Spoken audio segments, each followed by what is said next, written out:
With a honk if you love Jesus, sticker on the bumper of her car. Welcome back. January 2nd, 2011 edition of Cripes. Come on, you got to be kidding me on Duck Badge Radio. You know, we've been using that little theme song for almost a year around here. Mm-hmm. I think I smile every time it gets to that punchline. I was just flipped off by a silver-haired old lady with a honk if you love Jesus sticker on the bumper of her car. Never gets old. Not to me. Not to me. It's like my own humor. I can just keep, telling it over and over and over. I just think it's so funny all the time. Hey, this little segment that we do called Cripes, Come On, You Gotta Be Kidding Me, is our chance to give a realization that the world is not the way it's meant to be all the time.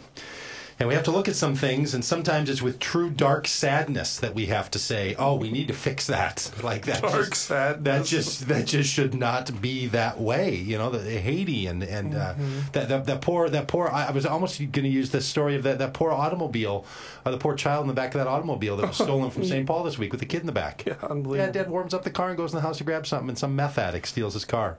And doesn't know what to do with it. Like that's really sadness stuff, right? That makes you say to yourself, the baby's okay. They left him by a dumpster because he didn't know what else to do. That's what he told the police. Yeah. He got a little confused. Why don't you bring the car back, knucklehead? Right. You know, if you don't know what to do, drive it back to where you just got it. Yeah. Like start there, do-over, reset, reboot. Anyway, but then there's some things that we like to bring up that kind of give us a lighthearted experience with the realization that things aren't the way they're supposed to be. So I come up with a Cripes, and a Come On, and you got to be kidding me. And I would take input from anybody. Mm-hmm. We often have people who send these to us, and I use them. So here we go. So the Cripes for this week goes out to the baby boomers for being back in the news. Oh, yeah? All right, here's the deal. I'm a Gen Xer. Yeah. Right. And the fact that I have to refer to myself as a Gen Xer, it's all because of the baby boomers. Hey, take it easy on us. Yeah, I know. And enough of you people. You baby boomers. Now, if you don't know that whole sociological category of nonsense and silliness, it's this. Starting in 1946, 4 million babies were born because all those boys came back from the war and started making them some babies. Uh-huh. So 4 million babies were born, and they were born all the way up until 1964. 62 or something like that. So that is the boom when there were lots of babies being born. And from that period on, those baby boomers started getting all the attention because of the demographic influence of there being so many of them. We're running the show. And that generation that are now turning 65, the reason in the news is because starting yesterday, on the 1st of January, 2011, it takes me a little work to get that, 2011, January 1st, 2011, one of them turned 65. Now they're in the retirement age. So now all we're going to hear about for the next 20 years, again, is this hoggy generation of the baby boomers. And I'm not blaming any of you particular old people. Yeah. But good grief. I mean, it's just there's such an obsession with that whole baby boomer generation. And then what it does is it rolls down to the next generations. Yeah. So now in the cover of on the front page of the newspaper today, you want a job? Help for, in quotes, Gen Text.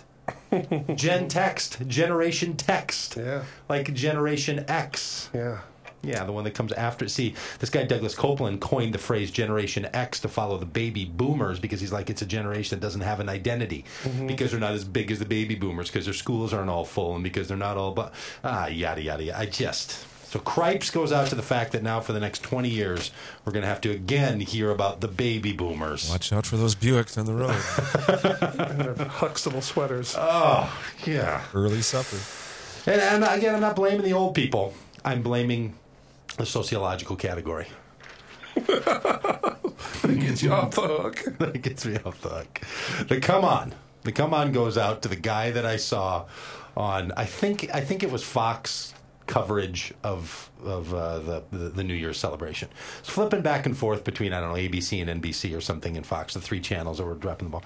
And this fella, I think he was out in Las Vegas.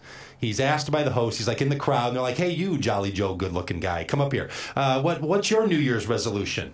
Yeah. You know what the guy says? No, what? Oh, in 2011, which you probably said, in 2011, I'm going green. Yeah. I'm going green. Now look out here at the sidekick, and he's got a bright green shirt on. So is that going green? What do you mean I'm going green? Like, look, a New Year's resolution ought to be something significant that you're going to do with your life if you're going to make one at all, right? I'm going green. Yeah. I mean, just the I don't even, honest to Pete, I don't even know what that means. And I'll tell you, this whole year, in all of 2011, every time I hear someone use the phrase going green, I'm going to give them a come on. Yeah. Suddenly under my breath, and I would encourage all the radio listeners to do the same. When you hear it, just go, come on. Yeah. Come on. Really? You're going green? Yeah. You're going green. You know what's going to be right alongside of it? What's that? Live in the moment. I'm going to live in the moment and go green. See, here's the problem. You can't live in the moment and go green, because going green, that requires some planning. Now, I'm all about saving the environment. But this guy deciding he's going to go green, nothing. What he means is he's going to turn the water off when he brushes his teeth. Yeah. Yeah. What he means is he's gonna recycle a little bit more. What he's going to do is he's going to start filling his water bottle at home. And he's going to tell himself that he's actually making a difference in the planet. Come on. Mother Nature knows. Come on. I'm going green. I mean, I have no idea what that phrase even means. Like, I'd love to give it a come on. I can't. All right, here's the you got to be kidding me. You got to be kidding me. You know what it really should go to? Who? They should go to the announcers of, I don't know if it's ABC football or NBC football. I was watching a football game a couple of weeks ago. They have a segment called You Got to Be Kidding Me, Man. They have a segment called You Got to Be Kidding Me, Man. Huh. That they do. Yeah. And each one of them nominates a play that they say, oh, you got to be kidding me, man. They've ripped us off. Oh, man. Yeah. Yeah. Well, And then I tried to complain about this in my social network, and people told me that I stole the come on from Job on Arrested Development. oh, please. So I had to shut up because maybe I did. I didn't have been saying that since I was a kid. Come on. So the you got to be kidding me goes out to me.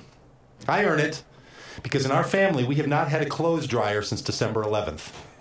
Because on December 11th, our clothes dryer exploded in the basement and all that. So I called for the Service Plus to come over and tell us if they can fix it. I'm like, I know they can't fix this thing, but I pay $19 a month for that, so I'm going to have them come over. So then they're like, oh, we can't come till the 23rd. So I wait till the 23rd of December. Guy comes out, is down there about 3 minutes, and goes, you need a new dryer.